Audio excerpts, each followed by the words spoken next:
How do you feel now that this opportunity has suddenly come to your doorstep where you're competing in the playoffs and for a national championship? It's pretty special. I think everyone knows it as well. There's like a really special feeling around the building. Everyone's super focused, which is awesome. D'Von, do you feel a difference in the energy? This is what you got to understand. This entire year, from the beginning of winter workouts at the end of last season to summer workouts, spring ball, et cetera, we've prepared to be in this moment. Are you fast enough if you were to get the rock? Oh, let's call it 4th and 12, that you can go? I ran a 4.6. Okay. I did clock a 4.6. Yeah. So Ooh, burners. It's not like I'm slow. I'm not burning people, but I'm not slow. So say it's you, Hawk has an angle. I got the angle though. He got the angle tackle. You're running full speed. Are you making it? Yeah, I think no doubt. No doubt. The punter's gonna run by me. Yeah. That's where we're at now, by the way. We got punters talking crazy. That's the problem. I'm not gonna say that. I'm not gonna say that. Never mind. I was gonna attack your whole nation as a group there. I've got no problem with Australia, by the way. It always comes back to me and my country. Like the whole it always just circles back. What's going on, everybody? It's Aeneas Hawkins. I'm in the Family Clothesline. As you can see, I'm in my playoff merch that you can find exclusively here in State College at the Family Clothesline. We've got hoodies, we've got hats, we've got long sleeves, koozies, decals. All of your playoff needs are right here in Family Clothesline, so get down here now to prepare for this run that the Nittany Lions are gonna make. Ladies and gentlemen, welcome back to another episode of the Lions Den, a very special edition. I'm Aeneas Hawkins, D'Von J-Thomas, Riley Thompson. Special because Riley's here, but also special because we're heading into the playoffs finally. Yeah. Exciting times to be a Nittany Lion. Before we get into that, Riley, thank you for taking the time to be here. How are you doing, brother? I'm good, man. Thanks for having me back. I appreciate it. So, yeah. Let's get right into this, D'Von. One thing that I've thought about, I don't want to get emotional here, but it's been a long time coming, and the playoffs have always been a goal of Coach Franklin's, the people on the team, obviously the fans, and that moment has finally come. So I'll ask both of you, and I'll start with you, Riley. How do you feel now that this opportunity has suddenly come to your doorstep where you're competing in the playoffs and for a national championship?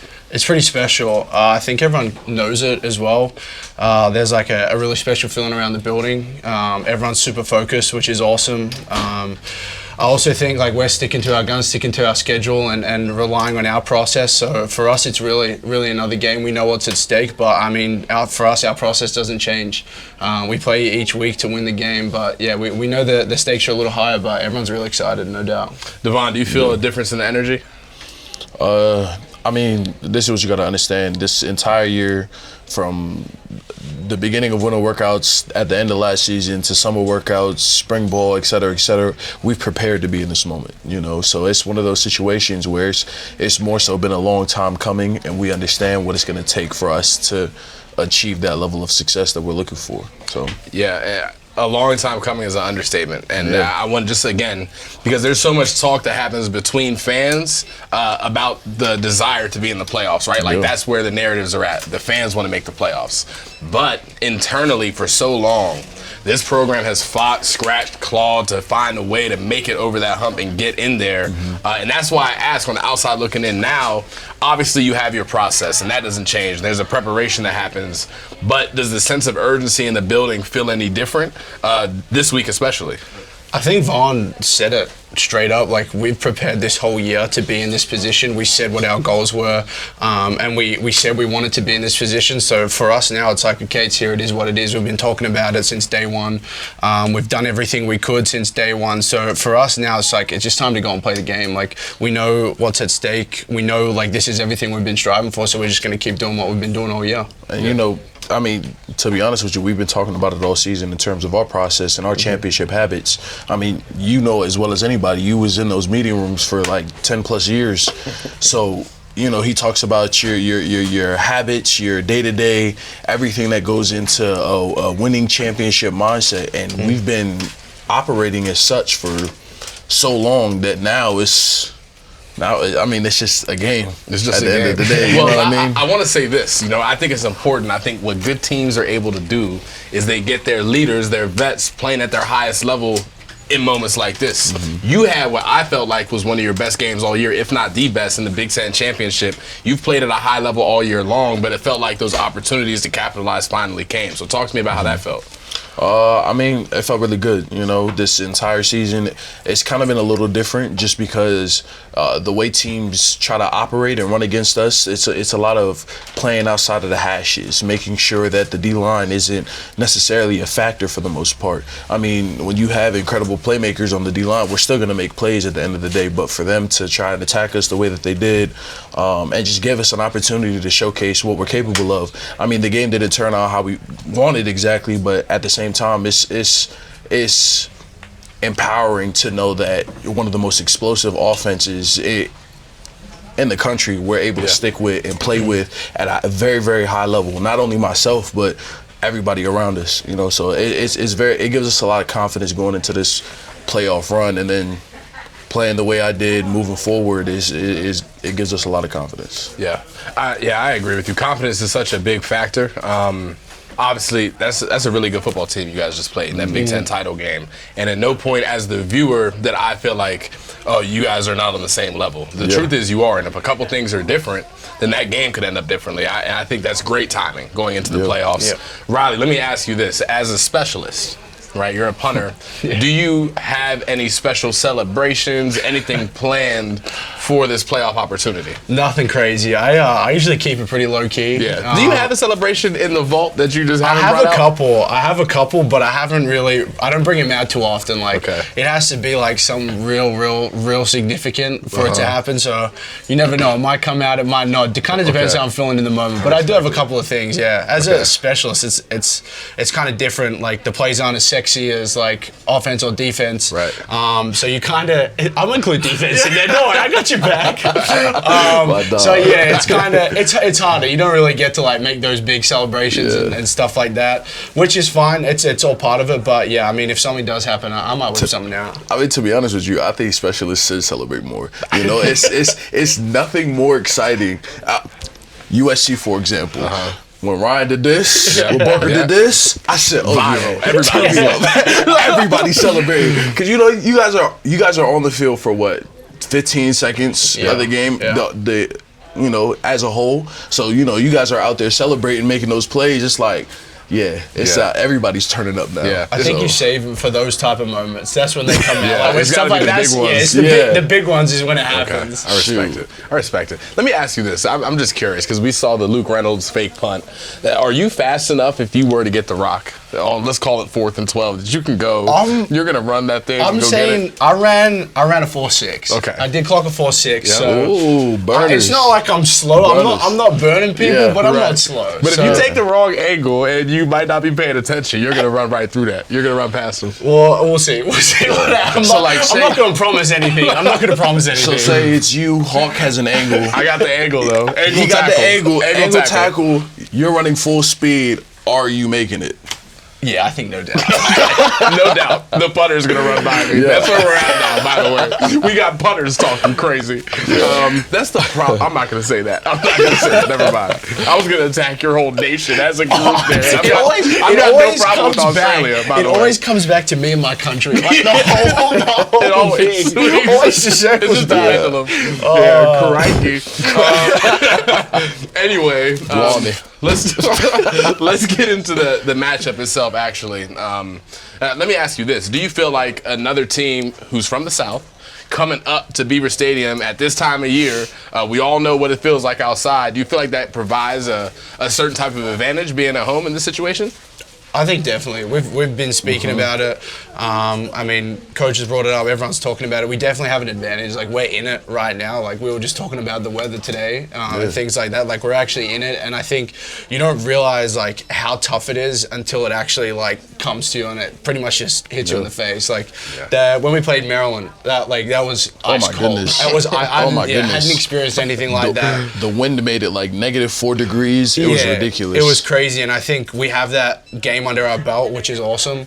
And we've kind of fought through challenges and adversity in that. So I think it's definitely an advantage. The crowd makes a huge difference. Like, we're so lucky to have the fans at Penn State that support us and do what they do. So I think definitely it's something that should be spoken about and is a reality for sure. And I mean, when you look at it, to be honest with you, how are they going to prepare for that situation, that type of environment? You know, they're in the middle of Texas. The coldest it gets in Texas is 43 degrees, 45 degrees. Let's be honest with you. it touched 25 today. Yeah. So on Saturday, it's going to be just a little bit colder, late December. And there's so many situations as you prepare during a week, if you're going on the road, that you can prepare for. Like, I remember, I forget who it was that we played, but they didn't have the resources for big amplifiers to deal with the noise. They brought the leaf blowers out, and they made noise that way. But how do you replicate the cold? Yeah. There's not a way to replicate it. And it's relevant. It's hard. Yeah, it's very relevant. Because, I mean, to be honest with you, that impacts how you throw the ball, how you catch the ball, how you run the ball, like everything. And then on top of that, you get around the late second quarter, late second half, the adrenaline starts slowing down. Once it comes down, because then now you're getting into halftime, you come back out, it's going to be a lot harder to get that engine going again. No you know, it's going to be it's really going to be a different story. So. I feel like so much of this game is going to come down to the trenches as well. Just watching film, I think there's some good opportunities for the D-line to do some good things. But on the flip side, Nick Dawkins, Sal Wormley, Vega, those guys got to get going and pound the rock. This is football weather at the highest extent. You got two elite running backs with you. I mean, you seen what they did last game against Oregon, like the way they came out and they played. I mean, Nick Dawkins, I'm sure you guys seen, had one of his best games yet. And so he really showed up and showed out. And I mean, the rest of the O-line just followed suit. You know, everybody did their thing at the highest level. So and again, this is a good point. Not to go back to Oregon again, but they had some horses on that D line. They had two ends that I think are really good ball players. And again, you got to give a guy like Drew Shelton a ton of credit, stepping up in a big moment, showing that he also can be an elite pass protector, and doing some good things in the run against those guys as well. I forget what they average. I want to say like Nick averaged about 10 yards a carry. Fat averaged, I believe, 8 or 2. I think it might have been more. Meeting in the middle, they were like above 9 yards per carry. Each of them, and they both had over 100-something yards. So it was. Now, I'll say this. We don't need to get into specifics, but there are distractions that are happening on the outside, right? And I know one thing Franklin harps on is just focusing on that process and focusing on what the task at hand. So I guess I want to ask, in the midst of the chaos of the college football environment and the world of college football today, how is the team continuing to stay focused and progress throughout the week? I think definitely, like, us having our process and like sticking with what we do definitely helps. I know me personally focus. Like, we still have our regular week of prep and everything like that, and for me that kind of just makes me lock in and go, okay, it's just another game of the year that we're playing that we got to prepare for the same way we do every other week. So I think that's something that I fell back on majorly, was just like my weekly process, what I do week in, week out to get myself prepared for games, because at the end of the day it's still a football game. It's no different. So I think that was the main thing for me personally. I can't tell you how many times I've heard Coach Franklin say SMU, SMU, SMU. So everyone's on the same page. Everyone's focused on what we got to do. And as I said before, nothing's really changed for us. We're prepping like we do every week, because in college football today, every game's a championship game. Like, people are slipping and dropping games, and for us, I think that's what has held us in such good stead, is just keeping on that track, keeping on our usual progressions and doing what we do. And I know for me too, you know, on top of that, on top of what you already said, I mean, in terms of your process, there's a certain level of like finality to it. You know, now you're one and done. There's no second chances. There's no, we'll get it again next week, or we'll learn from this XYZ. Like, we're gonna have to learn and grow quicker than ever. And I think that's been kind of our strong suit this season, especially when you look back at the games, how teams have played us, how we've adjusted, how we've grown. I mean, you see it, we're a second half team, and that just speaks to our adjustments and how we've played it and played it differently. And I think no different about this game. You know, I think they're going to see the tempo that Oregon did against us, and they're going to be like, you know what, okay, we can really key in on this. But to our advantage, that's the things that we work on throughout the week. Those little things is going to be the difference between winning and losing. And I think we're doing an incredible job of adjusting to those things. I couldn't agree more. Let me ask you this, Riley. You bring up some good points. You talk about adjustments being made. You talk about second half team. There's a lot of pieces to this team that I think you can look at and say, okay, this is a factor, this is a characteristic that's helped them be successful. But I want to ask, before the playoffs, when we talk about identity and what the identity of this football team is from this season, what is your one word or maybe a phrase that you would use to describe this football team that's allowed you to be so successful? I think for me it would be like together. Like, we've done everything together. We're always like, we've stuck stuck together through everything. Like Von was just saying how, like, if you look at our games this year, people might say, oh, like, you didn't play that well against this team, or this happened. But, like, we knew, like, as a team, like, it's hard because people don't see that, but we knew like if we stick together, we stick to our guns, we do what we got to do, we're going to come out on the other end and everything's going to be all right. And I think it's a credit to the guys and a credit to the leadership team and the young guys buying in. Like everyone's just in this together. Like there's no one falling behind, nothing like that. And I think the games where like sometimes we struggled, the boys like found a way to rally, whether that was on special teams, whether it was on defense or offense. Like we're all picking each other up, and I think great teams have the three components that help each other out and play complementary football, and I really think we have that. Yeah, and I mean, being a captain this year is very different from the role you played last year. I mean, of course, you were still a leader on the special teams, but now this year, going into the situation we're going to, it's a brand new situation. You know, you're in a brand new position. What have you learned throughout the year that's helped you lead, or is going to help you lead throughout this week, being a captain, being a voice for the team? I think for me, the major thing that I didn't really know about myself was like the impact that I had. And I kind of feel like I bought in a lot more on offense and defense, because when I first got here, obviously playing a different sport my entire life, I didn't really know as much of what was going on, and I kind of thought, okay, I'm gonna like just leave it to them. Whereas this year I've kind of like tried to inject myself more, not necessarily in the football side of things, because I'm still not as sharp as all you guys are, but just being there, like vocally picking people up when they're down, pumping people up when they're going well. Things like that I think make a huge difference, and I feel like the more that we do that, and the more that like everyone buys into like what I was saying before, the team just grows better and better, and you have more trust with each other, and that reflects in your playing. I also think we're like way more connected than what we were last year, as an entire group, starting from the young guys to the older guys, me obviously being one of the older guys on the team. And I think that's made a huge difference. So for me, it was just kind of bringing everyone together, not necessarily through the football side of things, but just as a connected unit. I think that was my kind of major input that I could have on the team. How old are you, Riley? 21. You're 21. That's not that old. You said that like you were 32. How old are you? 24, 10, and 25. Oh, you are old. I'm old. Super old for college football. football. 28. I'm 24. Don't do I thought that. you were 29. Are you dead serious right now? Don't do that. Don't do that. Don't do that. I got some time, man. I got some time. We talked about finality earlier. We talked about the reality that we face now, where it's truly win or go home. Do or die. I want to ask you, Von, being the 6-year vet on this football team, a guy who's spent countless hours in State College, in Beaver Stadium, what is your mentality going into this? I know it's a lot to process and think about, but heading into this, are you aware of the situation that you're in? And if so, what are the emotions like that you're dealing with? I mean, a lot of it, it's mostly do or die, you know. You have so many games in Beaver Stadium, you have so many games in college football, and this is just giving me an opportunity to extend that, you know. Every single game from here on out could potentially be my last game of college football. And so that's kind of how I've been approaching practices, how I've been prepping. Like, this could really be my last 65 plays. I mean, Coach Franklin spoke to it in the team meeting the other day. Like, this could theoretically be the last time a lot of people on the team play football for the last time. That's real. Yeah. You know, it'll be the last time suiting up. It'll be the last time doing the hoorah before the game. Like, very well be the last time. And so that's kind of how I've been approaching it, because I mean, if it's up to me or it's on our shoulders, the leader's shoulders, like, I want to do everything in my power possible that we go out the right way. And that's kind of how I've been approaching it and where my mindset is at, because at the end of the day, like, it's do or die. These are the most important games, and you doing it for the ones next to you. If not now, then when? So Wow.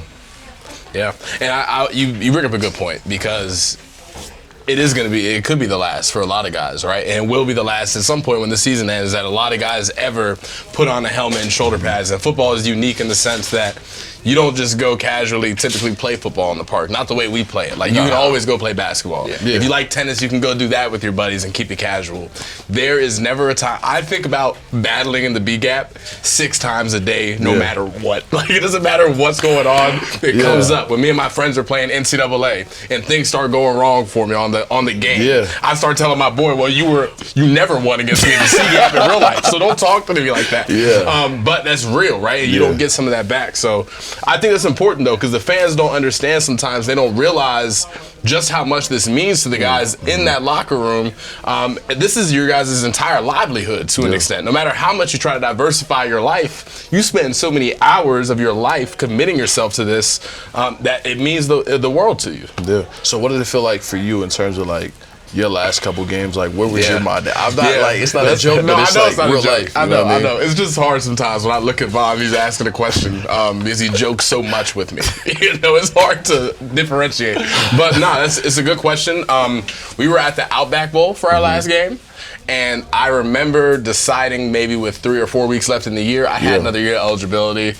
I can't walk anymore. I'm not doing one-on-ones. I felt like I was kind of just taking up a scholarship at a certain point. But even then, it was emotional. I remember that last week at the Outback Bowl, the whole week I had a blast. With everything we did. We did pods on a Wednesday. It's my last week. I'm who wants to do pods at that point in the year, right? It's physical, you're tired. But I remember just being like, man, this is so enjoyable. And it just kind of reminded me of all the days that you don't feel like committing yourself to it. And you do it so much that inevitably there are going to be moments of weakness where you feel like this is the last thing I want to do. But then when it's over, it's over. And it doesn't come back. And another thing I'll say is I remember when I was playing, I felt like the bad memories, the things that didn't go well, whether it's Rasheed Walker slamming me in Lions Pride in front of everybody, whether it's running on a broken leg for months and not knowing about, the things that were negative at the time, I look back on now and they're all positive. I wouldn't trade any of that, so definitely soak it up, man. It goes quick, for sure. For sure. Riley is the same age. How much eligibility? Do you have eligibility left? Another year left? You got another year. It was crazy because last year I didn't have any eligibility left and they didn't know what was going to happen with my waiver, whether it was going to get approved or not. So I kind of went through a bunch of the feelings because I was sitting there and I was like, wow, this actually might be, if they deny me this waiver, this actually might be it for me. I might be done. So I was kind of glad that it went that way. In a sense, it sounds crazy, but I think having that experience of that realization being wow, this might be it, and then getting granted the extra time, it's made it so much more enjoyable, and I've valued every moment so much more than I think I previously would have had if I had just been well, I've got more time. Right. Where I kind of had that moment where it's holy crap, this is going to be done if it doesn't work itself out. So I was super grateful for that because it did hit me like a ton of bricks, which I didn't think it was going to. And it does. Yeah, it was crazy. I remember it was I was walking out for senior day and I was like, wow, this actually, that was the moment where I was like, this actually might be all done for me. So, I mean, I'm super grateful that it worked out in the end and I did get more time, but it definitely taught me to appreciate the moments, especially on those days when you don't want to go out and get to work even though you have to, and those days where it just feels like it's routine and you're doing the same thing over and over again. When you remind yourself of those kind of moments, I definitely think it makes it so much more enjoyable and no doubt. Appreciate it all the much more. I agree. I actually have a quick story real quick. So at the Outback Bowl, on the way to the game, I'm sitting next to PJ Mustipher. Now all week, my last week of football, I've been smiling, I'm laughing, it's a good time. We get on that bus to go to the game. As soon as the bus starts driving, bro, I'm not a crier. It's never been my MO. Yeah. Bro, I'm in the seat, I got my head, I'm trying to hide it. I'm bawling my eyes out. I'm like, yo, football is done. It's over with. PJ Mustipher, my best friend on the planet, looks over at me. He's like, yo, Hawk, shut up all that damn crying and lock in. Turns him around. I'm like, all right, Pete. But that's PJ though. But yeah, man, it's crazy and it's interesting. You guys have both graduated at this point, no? Yeah. I graduated this semester. You graduated this semester. Vaughn, maybe your experience was different, but I just remember I graduated after the Outback Bowl, and comparatively, and graduation was awesome, and I appreciated it, but when that last football game ended, that was the moment to me where I thought about everything Penn State. It wasn't graduation even. It was that last moment with all my friends where it was like, wow, it's really done. So it's crazy, man. It's crazy. Let's look ahead a little bit. It's an interesting schedule. The college football playoff, it stretches into SMU. SMU. There it is. That's very good. So let me ask you this, Vaughn, about SMU's offense. Yeah. When you watch them on film, as the D-line evaluates what needs to happen for you guys to be successful, what are you seeing? What are some of the thoughts and feelings heading into this game? Again, like I said, I'm sure they've dissected Oregon and watched that film, but it's very similar. They like to go tempo.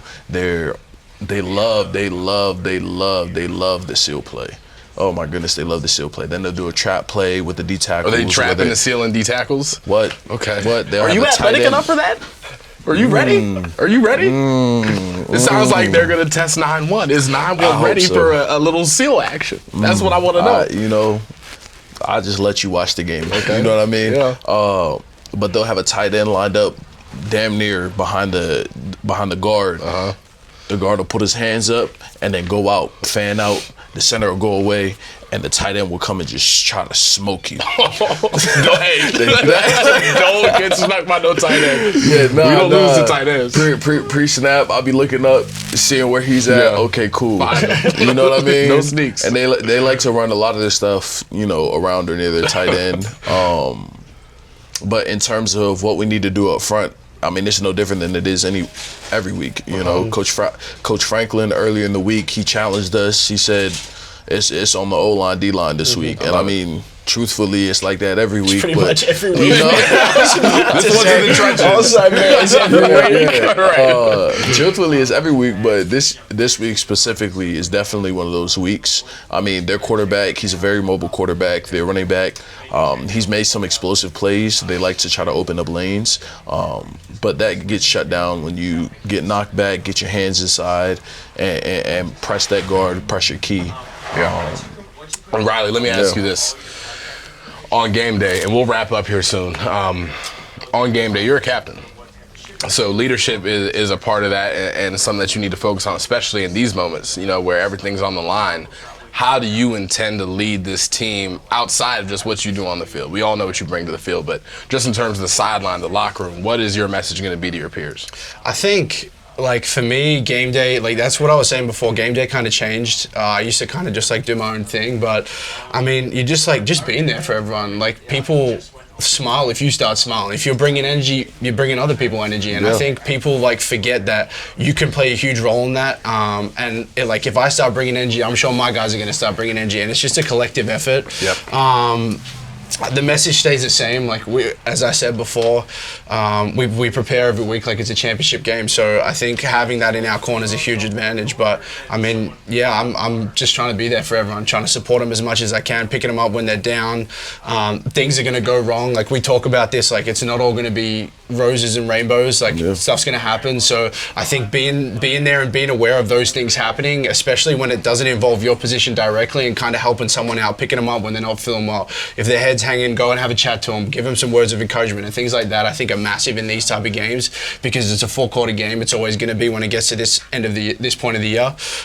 So yeah, that was kind of my main focus for this week. Obviously, going to play the game how I always play the game, and yeah, do what I can on the sideline. Amazing. All right, so we've got a live audience here at Family Clothesline, D'Von, and we got a question. I'll let you do the honors.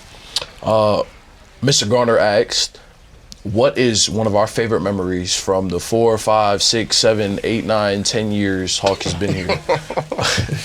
So, this kid's been on the team for 6 years in real life. But the fan asks, what has our favorite memory been since we've been here? I'll let you take off.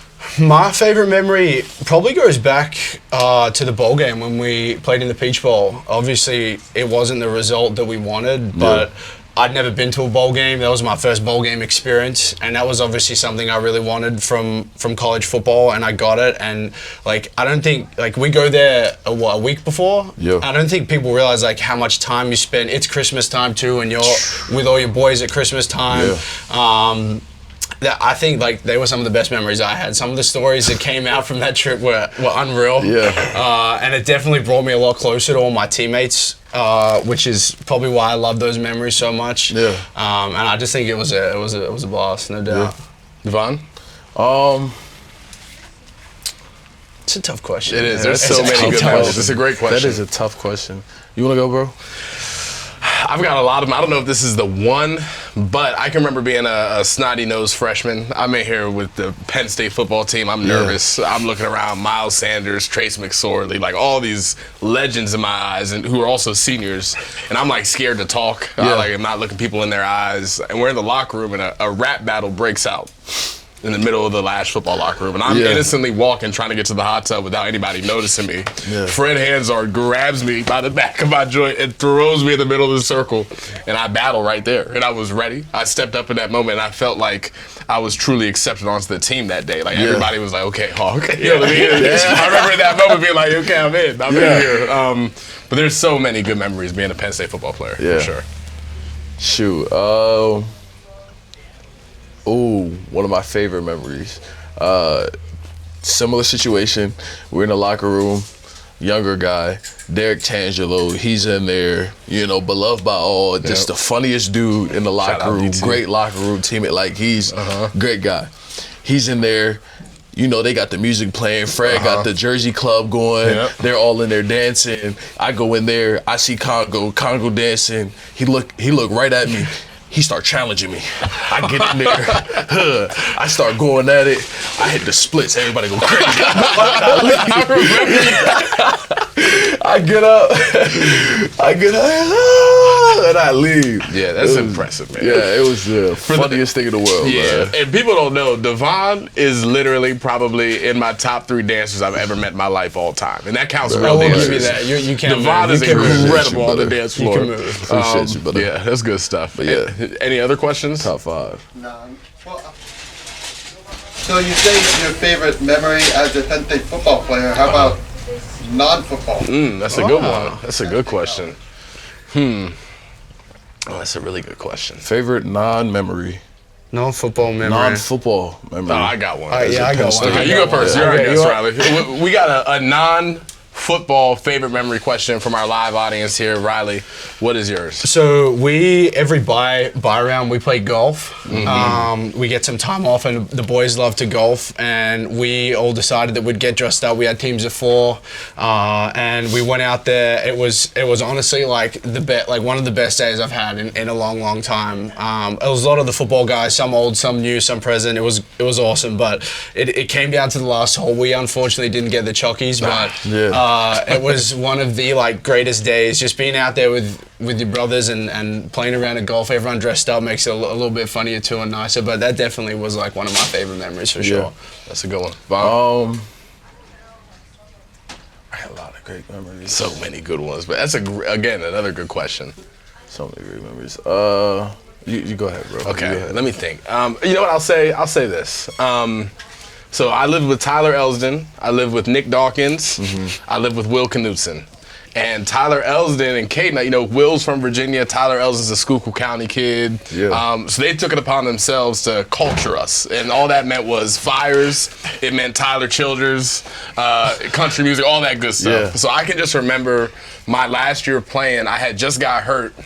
And I'm sad, I'm not feeling it. And Elsdon busts in my room and is like, hey man, we're having a fire tonight at the fireplace. We had everybody and their mom at the backyard. We had a fire pit. Every time we run out of firewood, Tyler Elsdon would disappear for 35 minutes. He wasn't going to a store. It was late at night. Yeah. And he would show up with all this wood. And I don't know how he was getting it, where he was going.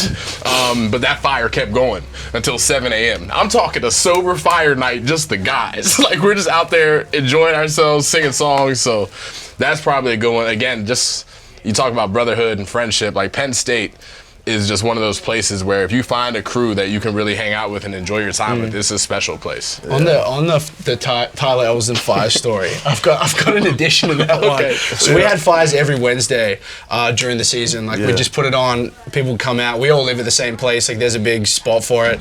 It would turn on. Music would go on. Yep. People would come out. Everyone would just end up talking a bunch. Anyway, it's late in the year. It couldn't have been too long ago, and it's snowing. It was coming down pretty bad. And so all the boys are like, oh, nah, no fire, no can do. So we're just chilling in one of the houses. And one of the guys looks outside and we're like, what's going on out there? We walk out.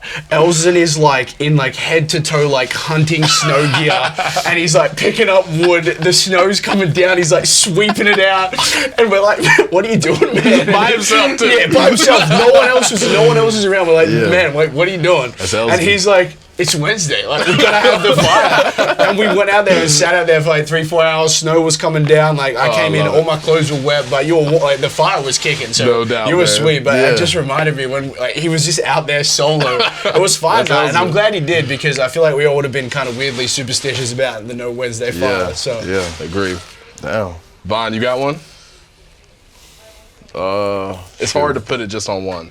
Shoot, with the guys, one was the Drake concert. That was lit. That was a great time.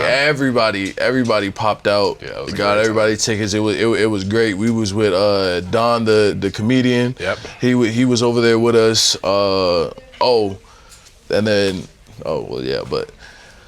we were Don the comedian, and then.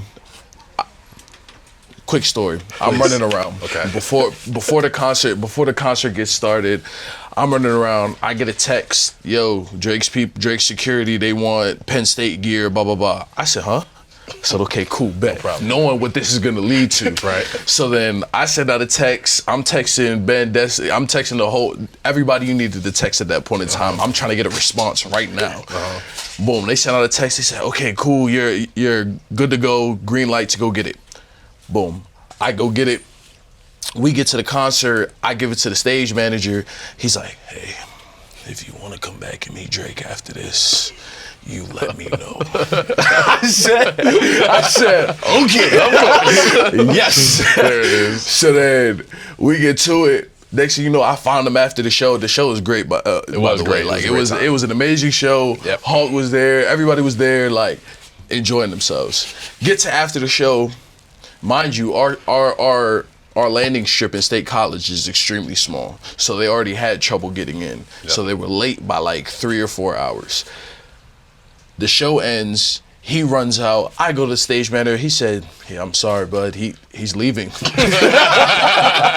course. So I look around. I'm trying not to be hot. And I just walked away. I said, "Okay, thank you." That's funny. That's good stuff right there, man. OVO That's though. awesome. OVO, man. Shout out Drizzy, man. Yeah. Well, thank you everybody for tuning in to another episode of The Lion's Den. Make sure to continue to tune in as they make this playoff run. We will continue to have the best Penn State football coverage that is out there. Yep. Make sure to root our Nittany Lions on. And like I said before, if you haven't stopped into Family Clothesline, you see the merch we're in. The playoff gear is here. They've got everything that you need. Make sure to stop in and grab some. Make sure to like, subscribe at State Media, and stay tuned for future content.